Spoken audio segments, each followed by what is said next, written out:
जी, अस्सलाम वालेकुम। Welcome to Pakistan stock netted. उम्मीद है कि आप तमाम दोस्त खैरियत से होंगे और आज का दिन भी ट्रेडिंग के हवाले से यकीनन अच्छा गुज़रा होगा। हर तलू होने वाला सूरज जो है वो अपने साथ एक नई उम्मीद की किरण लेकर तुलू होता है और मेरा ये ख़्याल है कि उम्मीद पे ही कायम रहना चाहिए और उम्मीद को ही फैक्टर इन करना चाहिए। हम उम्मीद को भी फैक्टर इन करते हैं टेक्निकल एनालिसिस की बुनियाद पर। बहरहाल चलते हैं जी आगे और देखते हैं कि आज मार्केट की क्या सूरत-ए-हाल रही। मार्केट ने बहुत अच्छा परफ़ॉर्म किया। इसकी परफ़ॉर्मेंस के पीछे कोई राज़ है या नहीं है, इस पर थोड़ा-सा बात करने की कोशिश करेंगे।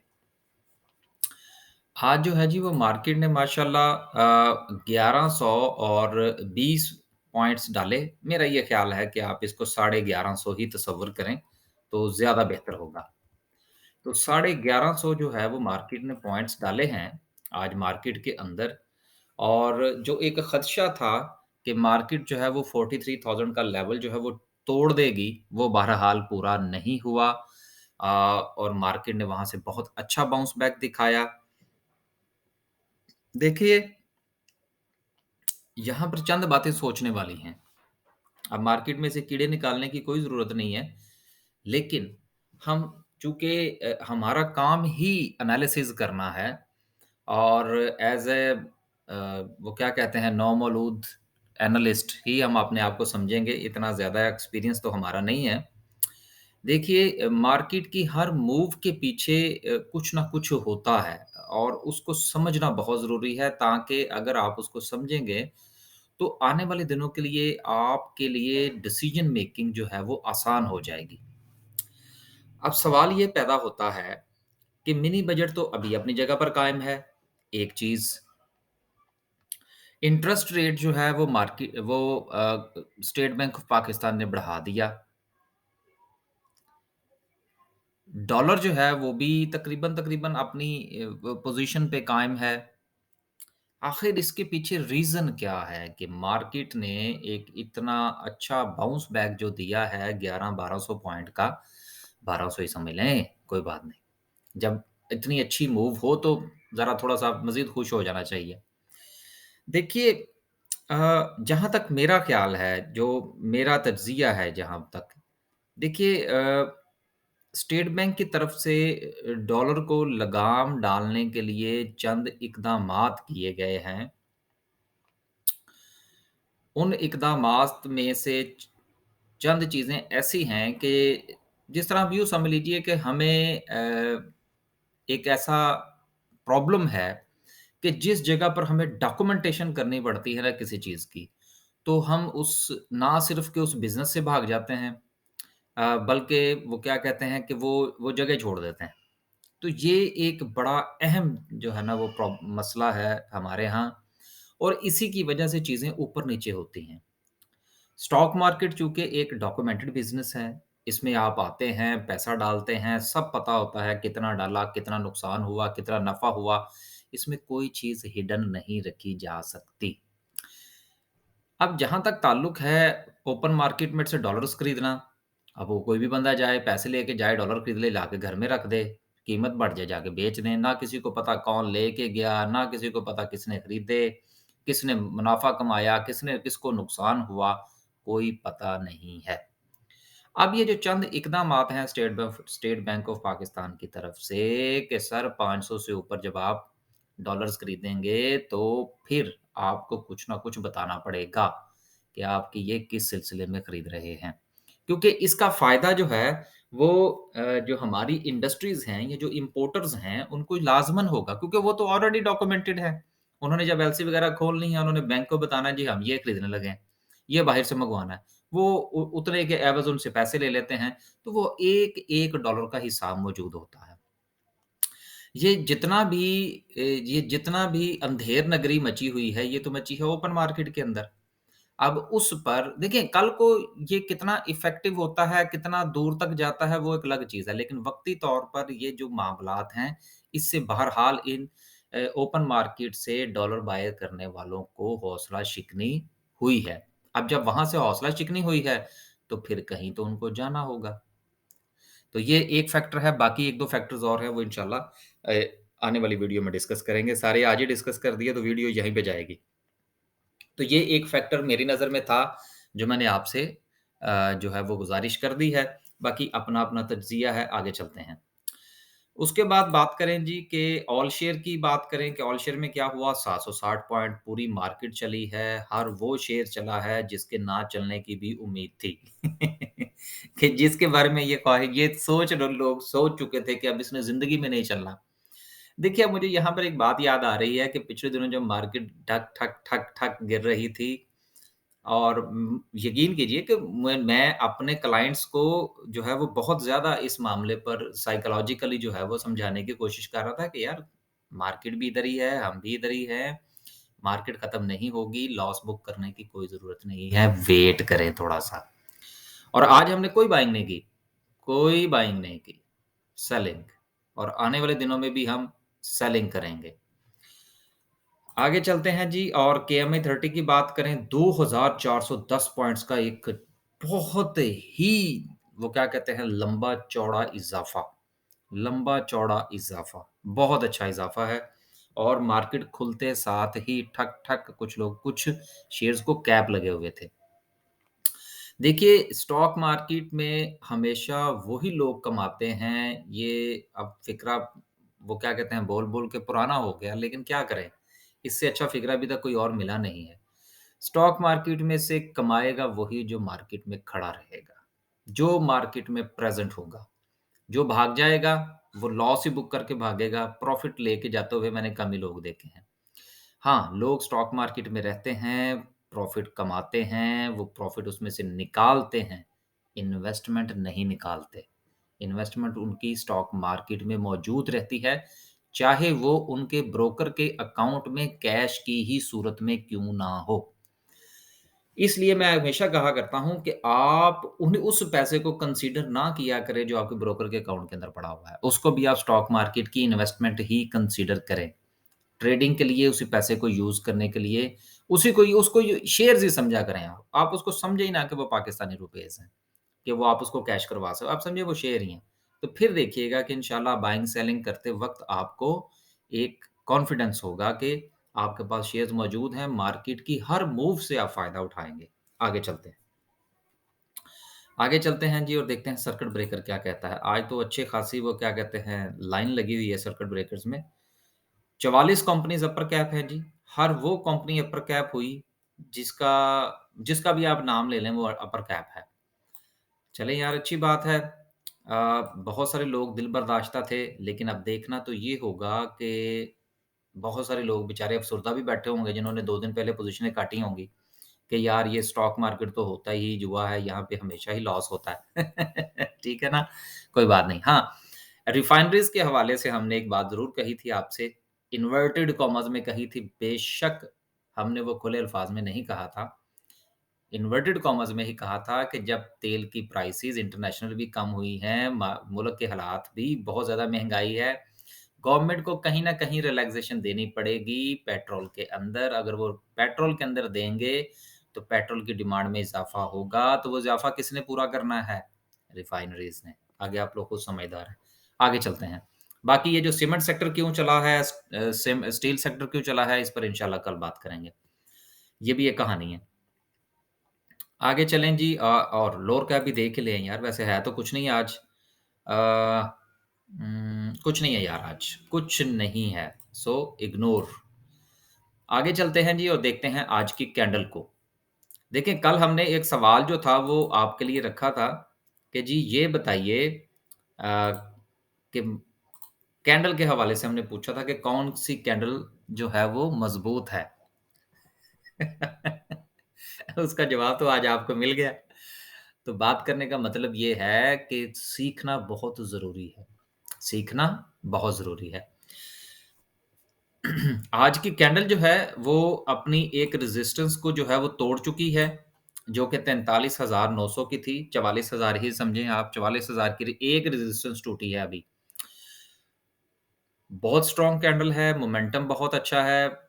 मार्केट के अंदर बहुत अच्छा पुल बैक हुआ है, लेकिन अब देखना इस चीज़ को है कि क्या मार्केट जो है उसका ट्रेंड पॉज़िटिव हो चुका है? This is the point, this is the point. और अगर आप हमसे पूछेंगे कि क्या मार्केट का ट्रेंड पॉज़िटिव हो गया? तो सर हमारा तो जवाब है नहीं। मार्केट का ट्रेंड अभी पॉज़िटिव नहीं हुआ। दूसरी बात मैं आपसे आज ये एक और करता चलूँ कि देखिए आज तारीख़ है 15, ठीक है? और अल्लाह करे कि मार्केट का ये ट्रेंड इसी तरह से कायम रहे, आप इससे ज़रूर फ़ायदा उठाइए। लेकिन अगर आप मुनासिब समझें, ये मुझे ज़रा ना साथ में ये खोल लेने दें, क्या नाम है इसका कैलेंडर, क्योंकि जो मैंने डेट देनी है ना उस डेट का कैलेंडर के साथ बड़ा गहरा ताल्लुक है। हाँ, ठीक है। 24 तारीख फ्राइडे की आ रही है, मैंने यही देखना था। तो गुज़ारिश ये है कि 24 तारीख से पहले-पहले आप पोज़ीशंस काट लीजिएगा, ठीक है? अब ये मैं दोबारा रिपीट करता चलूँ। आप जिन भी शेयर्स के अंदर आपके पोज़ीशंस हैं, प्रॉफ़िट टेकिंग कीजिए, ज़रूर कीजिए। बाइंग करनी है, बाइंग करें, सेलिंग करनी है, सेलिंग करें।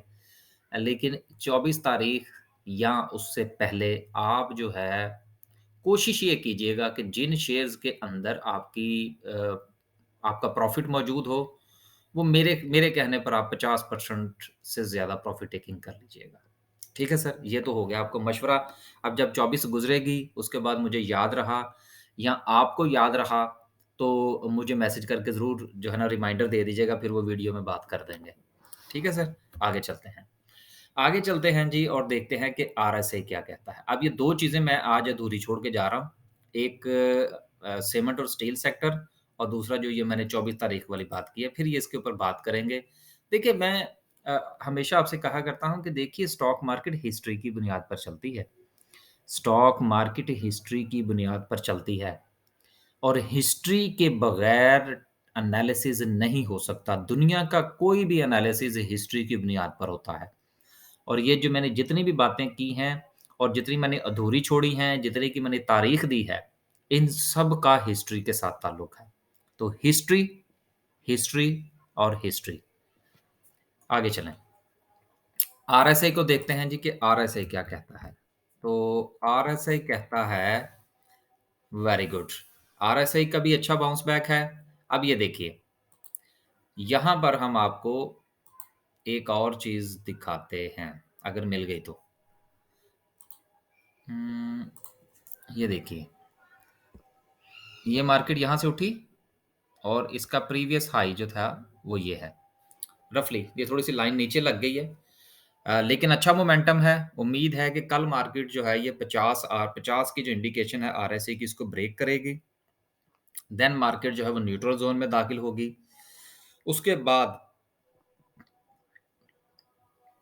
जो दोस्त अहबाब आरएसआई के 50 से ऊपर की बुनियाद पर काम करते हैं, वो 50 पर बाय कीजिएगा और 70 पर बेच दीजिएगा। जिस तरह 30 वालों से कल हमने गुज़ारिश की थी कि अगर वो चाहें तो वो बाइंग कर सकते हैं। क्योंकि कुछ लोग जो हैं वो ओवरसोल्ड हो तो वहाँ पर बाइंग करते हैं, कुछ न्यूट्रल ज़ोन पर करते हैं और 70 प्लस या 70 के इर्द-गिर्द जो है वो एग्ज़िट लेने की कोशिश की जाती है। ये एक अमूमी तौर पर ट्रेडिंग साइकोलॉजी है जिसके मुताबिक लोग काम करते हैं, लेकिन मैं इसके मुताबिक काम नहीं करता। आगे चलते हैं। आगे चलते हैं जी और देखते हैं कि मैकडी क्या कहता है। मैकडी ने तो आज बाय की कॉल जनरेट मेरा ख़्याल है कर दी होगी। एग्ज़ैक्टली।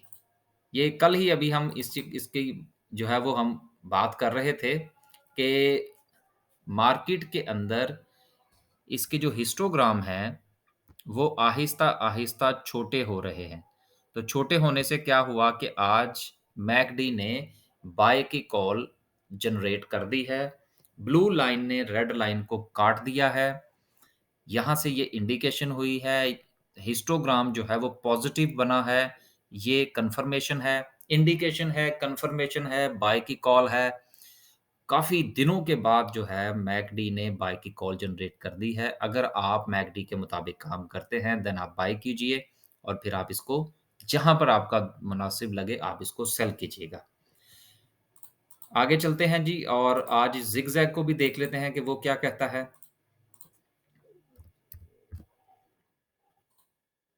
राइट।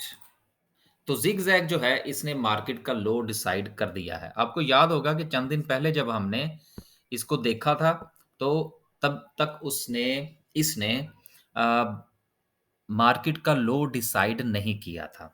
लेकिन अब जो है ये मार्केट का लो डिसाइड कर चुका है। अब इसने क्या करना है? अब इसने मार्केट का हाई डिसाइड करना है।